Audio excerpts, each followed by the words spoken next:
We begin this Sunday evening tracking some more winter weather moving into our state. The mountains are getting hit by yet another round of mountain snow.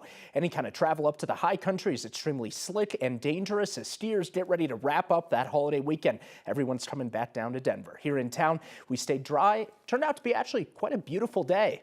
Thanks so much for joining us this evening. I'm Mark Salinger. And I'm Jennifer Meckles. Now, despite the nice day we had today, and it was a pretty nice day here in the metro, the snow and the bitter cold temps are coming right back again this week. So for more on that, let's go to 9 News Weather Impact Team Meteorologist Corey Reppenhagen. Corey, we're coming off of a busy weekend of tracking, and here we go once again. Yeah, we're almost a seamless transition into the next storm here, which started about noon this afternoon. We've got the snow showers going in the high country, and this storm will drag an Arctic cold front across the Front Range tomorrow. We could have some snow and some cold temperatures. Talk about that. This is a look at the live radar here. You see quite a few heavy snow showers again in the central mountains here along I-70. A few snow showers out here on the eastern plains as well. Just light stuff at the moment here, but we have winter storm warnings and winter weather advisories in place for the central and northern mountains. Rabbit Ears Pass probably will catch the biggest hit from this one. This goes all the way until Tuesday morning. We could get another foot or 2 of snow in the area. Berthoud Pass, Loveland Pass, I-70, Eisenhower Johnson Tunnel, all going to be affected by this storm system over the next 24 hours. Here in Denver, this is the forecast for tomorrow. We'll start out pretty chilly once again here, only getting up into the 30s. We'll have a chance to catch a snow band just about at any moment tomorrow, although there are only a few times that will be more likely. So right here, it looks like it'll be after 6, but I'll explain that a little bit in more detail coming up in the full forecast. Thank you. So all that snow and cold over the weekend had a real impact on travel out at the airport. FlightAware shows more than 1,000 delays and 60 cancellations yesterday. For context, DIA says it typically handles about 1,700 to 2,000 flights on any given day. And it wasn't just the weather that the airport was dealing with yesterday. It had issues with with a radar system that was really important. That went down for a little bit, had to lead to a ground stop. Much smoother, luckier today, though, with about only 100 delayed flights and 11 cancellations. It's been a tough weekend on the roads. One person died after 2 different cars hit them. They were pulled over on the side of Highway 36 in Adams County this morning. Colorado State Patrol says the victim pulled over to the right shoulder of the highway, stepped out of their car, and then while standing outside, a driver hit the victim and crashed into the car. Colorado State Patrol says then another driver hit the victim. So the victim was hit by 2 different drivers, taken to a local hospital where they died. Both of the drivers stayed on scene, and that crash is now under investigation. And it's not just been a bad weekend for regular drivers, but also law enforcement. CSP says 4 troopers got hit this weekend. On Friday, there was a suspected DUI driver that collided with a trooper's cruiser as they were trying to pull over somebody on I-25 near Colorado Springs. Yesterday, we told you about a patrol car that got rear-ended on eastbound I-70 in Garfield County.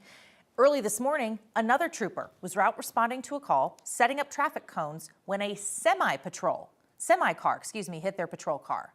And then also this morning, icy conditions led to a pileup crash. One car crashed into a second, and then they crashed into a patrol car as a third vehicle. This was on northbound I-25 near Monument. The good news is, in all of these situations, nobody got hurt. Also a dangerous day for people walking around Denver. Police are investigating 2 different crashes only a few blocks away from each other, all involving pedestrians. The first crash happened on 22nd and Lawrence. Police said 3 people were taken to the hospital. 1 person has died in that crash. It's also not clear if the pedestrian was the person who was killed. The second crash happened near 21st and Lawrence, involving yet another pedestrian and a bus. 1 person was taken to the hospital there. Police have not said how badly they were hurt.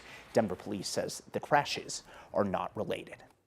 Well, for the last 9 months now, a 15-year-old in Delta, Colorado has been recovering from a gunshot wound to the head. Delta is a small town south of Grand Junction. He survived, but the days since the shooting haven't been easy. 9 News reporter Janelle Finch spoke to his family. You've been talking to his family throughout this time, and now you got an update on his condition. Yeah, the Spencer family has no doubt faced difficult challenges, but they're remembering to celebrate the little wins and moments because they know how quickly at one point they stood to lose them.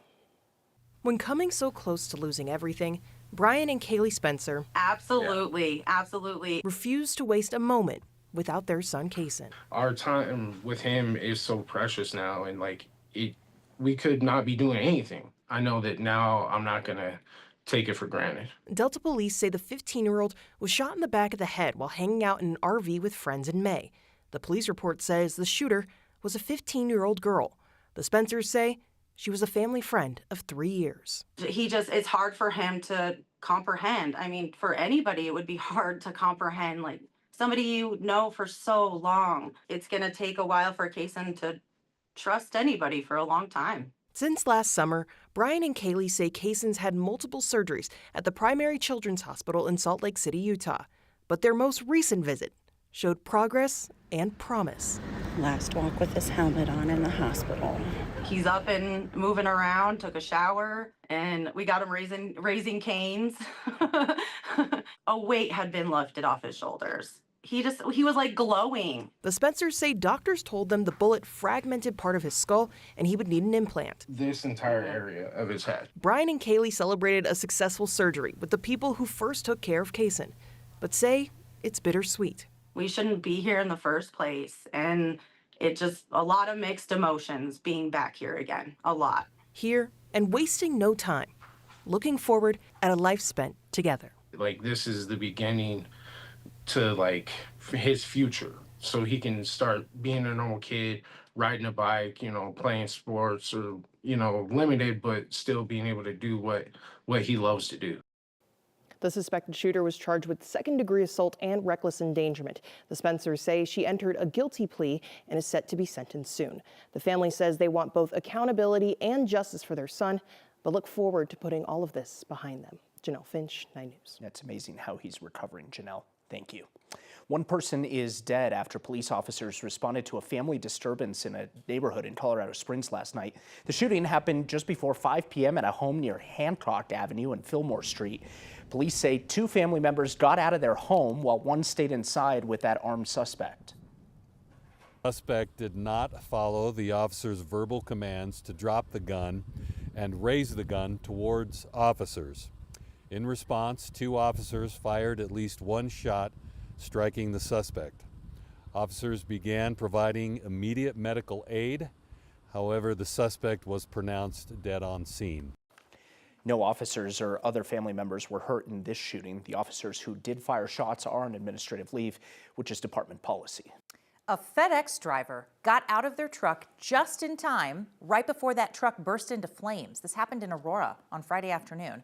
According to the Aurora Fire Department, that driver had pulled into the east parking lot of the town center at the Aurora Mall after noticing there was smoke coming out of the truck.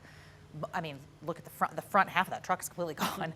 Moments later, the truck burst into flames, so the person got out just in time. When fire crews arrived, they saw heavy flames, they saw thick black smoke, and at this point, investigators believe the fire was caused by some mechanical failures.